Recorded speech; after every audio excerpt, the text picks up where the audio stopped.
All right, all right, all right. Peace, peace, and blessings, peace and blessings.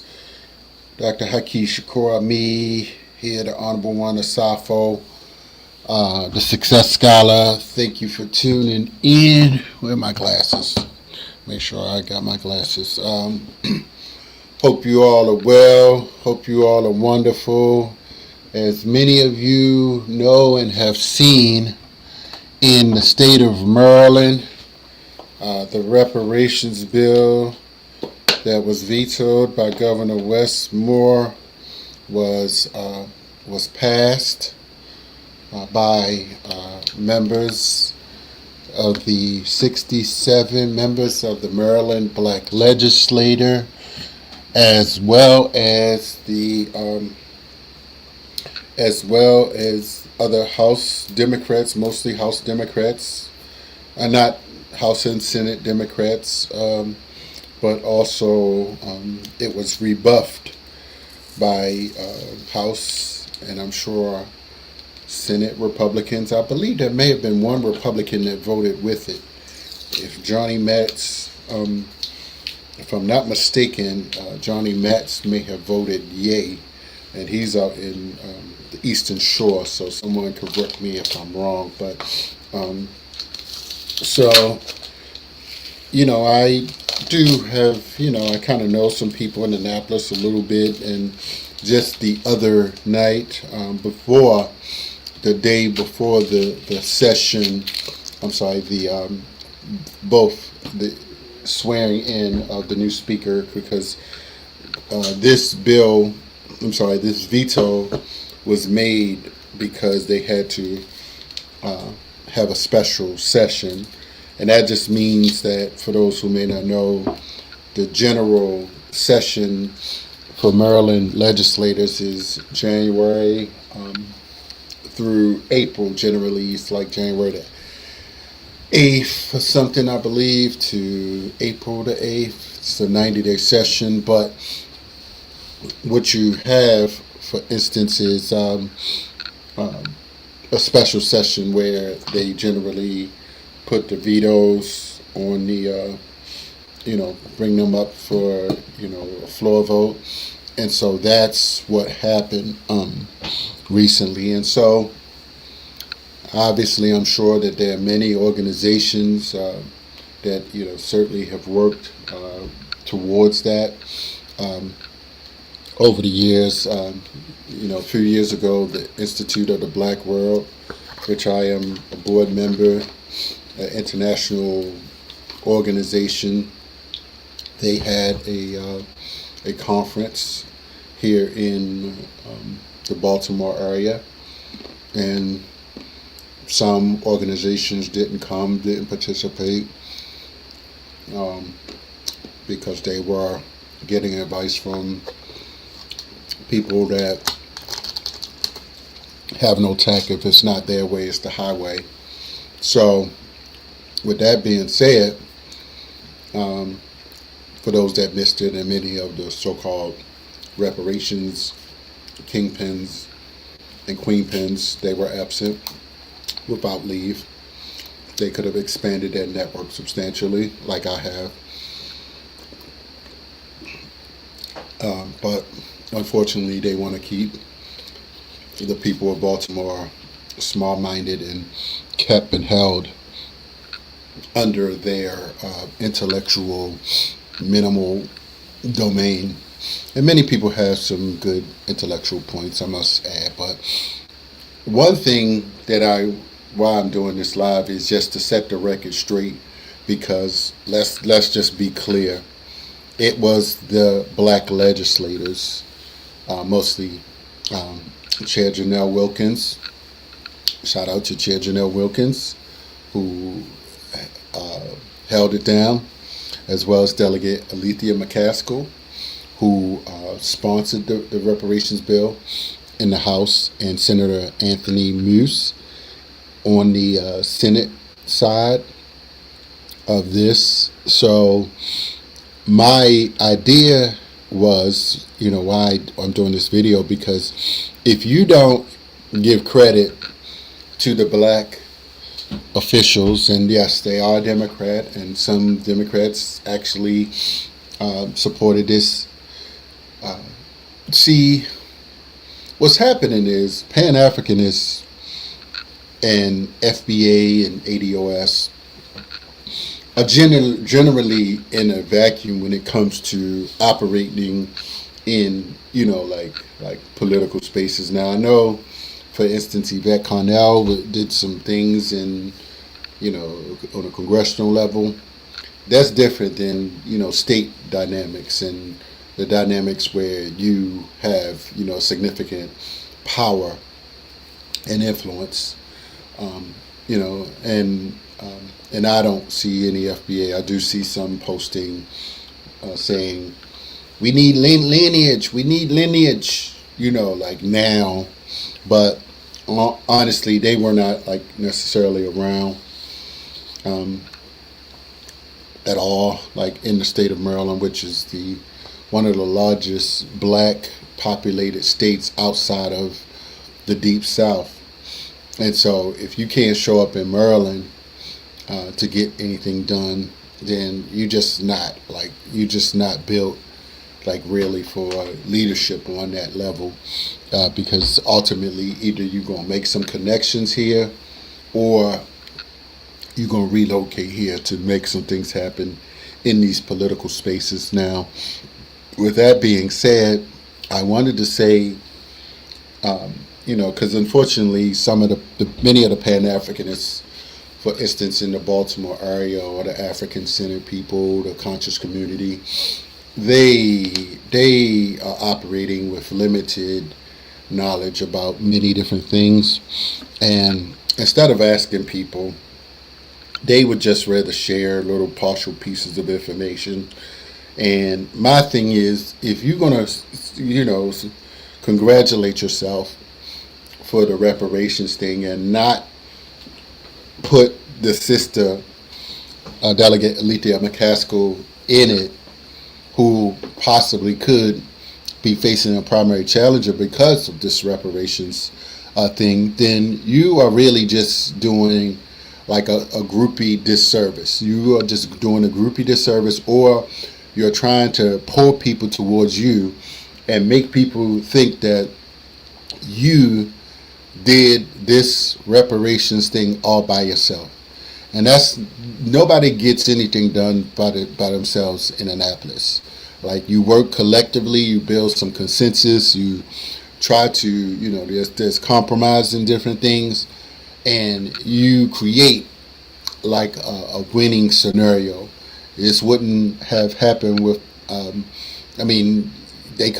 Black Caucus could have done it, totally by themselves, but, sometimes they had to get the whole House Democratic Caucus on board with this, and this was a priority for the Black Caucus, a legislative priority for the Black Caucus. So if you don't mention, say you don't want to mention the delegate by name that sponsored the bill, you have to mention the Black Caucus and say thank you to the Black Caucus for doing this. But see, what people are doing, they putting their logos out there, they putting their own logos out there, and they are saying reparations pass, look what we did. And then you got like little Pan-Africanist so-called groupies that don't know no better, and they sharing it like, oh, good job, brother, good job, sister, look at the good job you done did.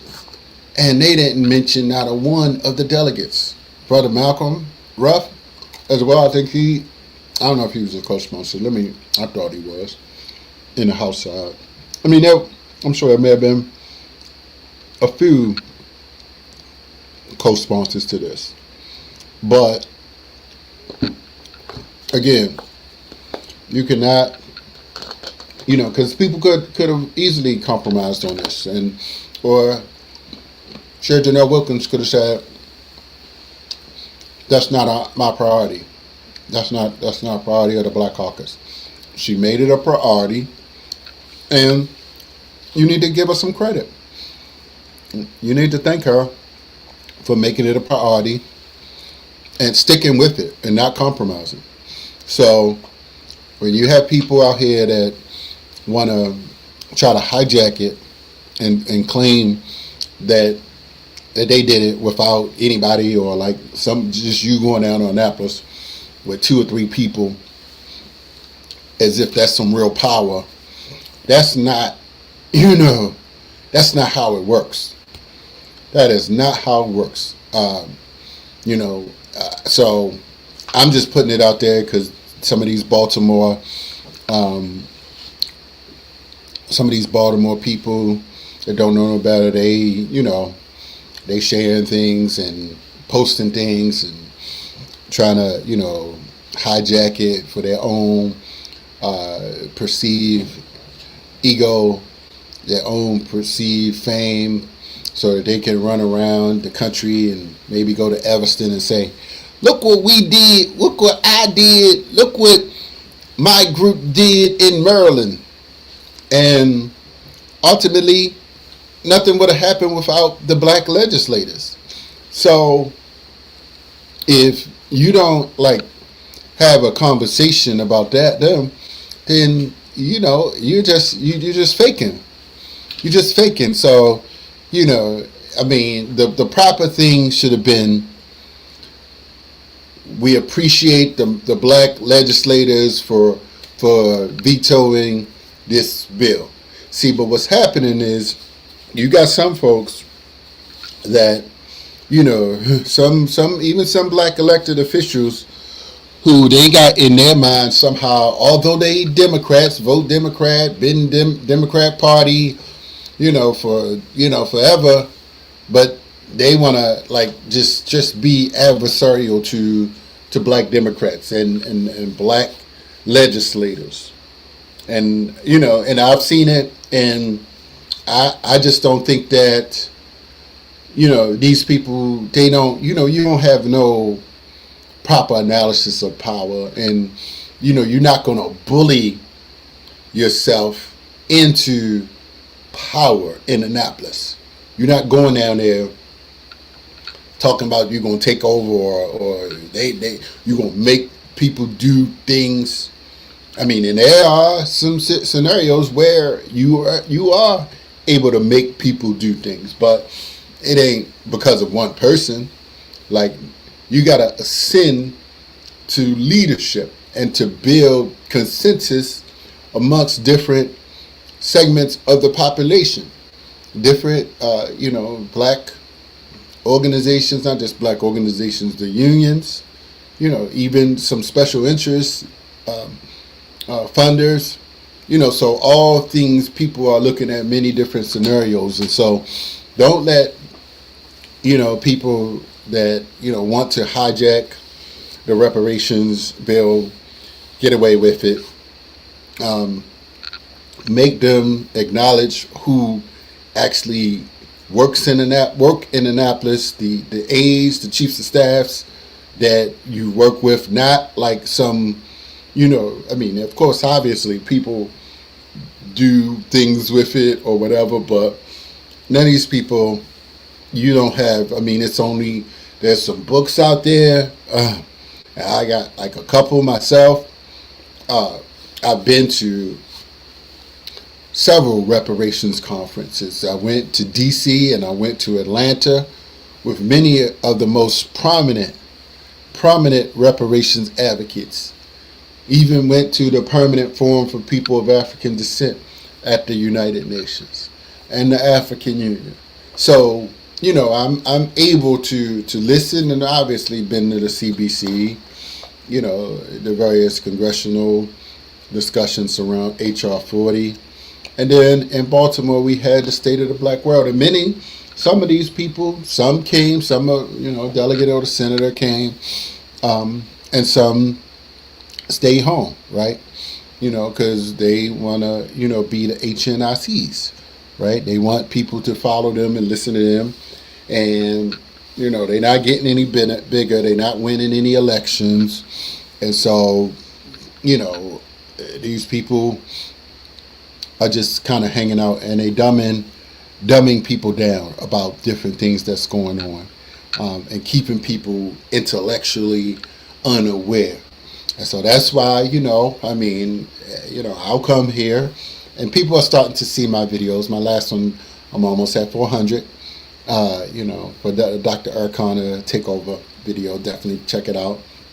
And many others, but ultimately, I'm in rooms, like I get invited to different things and people, and granted, I haven't been in Baltimore like many of these other people, so a lot of people don't know me or they haven't known me. I left and went into, first I went into the Navy like right out of high school, and then I got back and, being here for the past 25 or so years.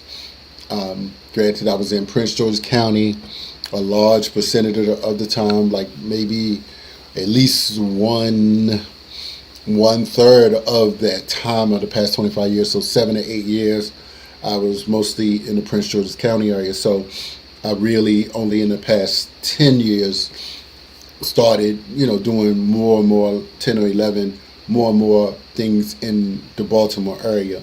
And so I get many people may not know me like they know some of these different groups that haven't gone anywhere else, like haven't gone to DC, haven't gone to Prince George's County, and tried to create these relationships all over the state of Maryland, like I've done.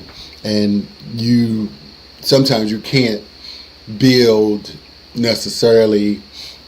I get that not everybody's have that level of get up and go, to be able to go to different spaces and to listen and learn, to get a bigger, broader picture of what's going on, for instance, in places like Annapolis. And no, I'm not there all day every day like some people just want to live in Annapolis and be groupies.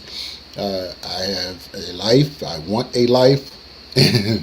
and I have some different unique authors based upon the experience that I've gained and the networks and people that have poured into me over time, even if it's just small things over time. So I'm just going to use my library.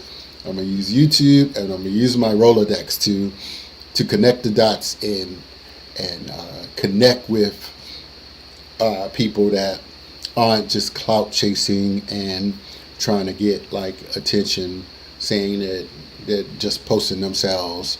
That's like posting yourself like with a reparations check, like look what I did, and that's what some of these people will end up doing. They will end up trying to take credit for what the Maryland Black Caucus has done. So if that's not you, please, tap the people that are doing it, and make sure that they acknowledge the black legislators that mostly did this. This was a Black Caucus agenda item, and now it's over the finish line. And there's nothing anybody can do now. And other Democrats supported it, and so I don't know what these people are going to say now, because now it's like the ball is in, everyone's corner. I mean, it's in the commission's corner that will be created to where it goes from here. So that's all I wanted to say, y'all. Peace and blessings. Keep doing the work. Keep organizing. Keep building. Keep being empowered. Thank you very much for tuning in. Peace.